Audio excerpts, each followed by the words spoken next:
Hello friends, welcome to the Vicky Notes tutorial. This Dbms tutorial will help you to learn the concept of Dbms from basic. Dbms. Why it is required? Database management systems does play an important role in software projects which are dynamic in nature and are directly to users' interaction.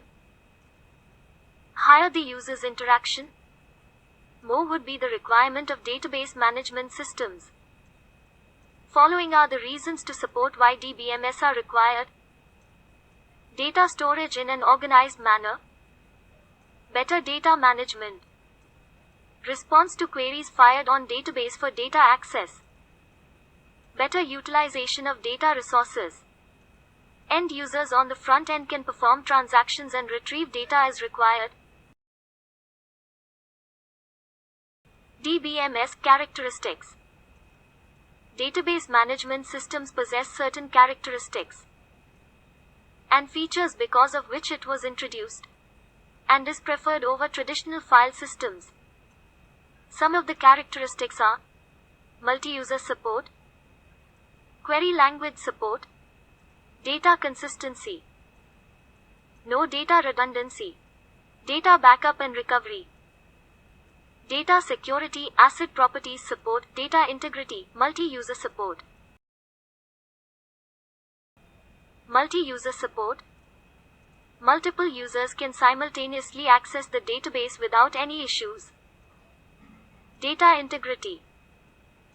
Any number of users can access and manipulate the data in database without affecting the integrity of data present inside the database. Integrity means trustworthy.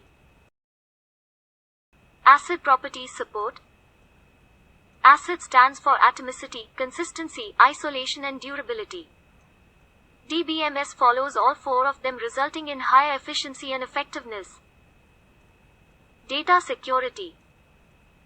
DBMS allows administrators to maintain security and restrict data access if found anything suspicious.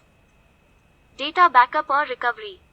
Users as well as administrators can perform data backups whenever required. In case of data is lost, data recovery is also possible. No, less data redundancy. Database management systems are designed in such a way that chances of data redundancy are very less. Data consistency. Data remains consistent and stable throughout in DBMS. Query language support. DBMS supports certain query languages such as SQL in order to retrieve desired and required results. DBMS applications. Hospitality sector, banking sector, e-commerce, defense sector, social media, telecommunications, transportation, air, rail, bus, any dynamic software application. Thank you so much friends for watching my video lectures.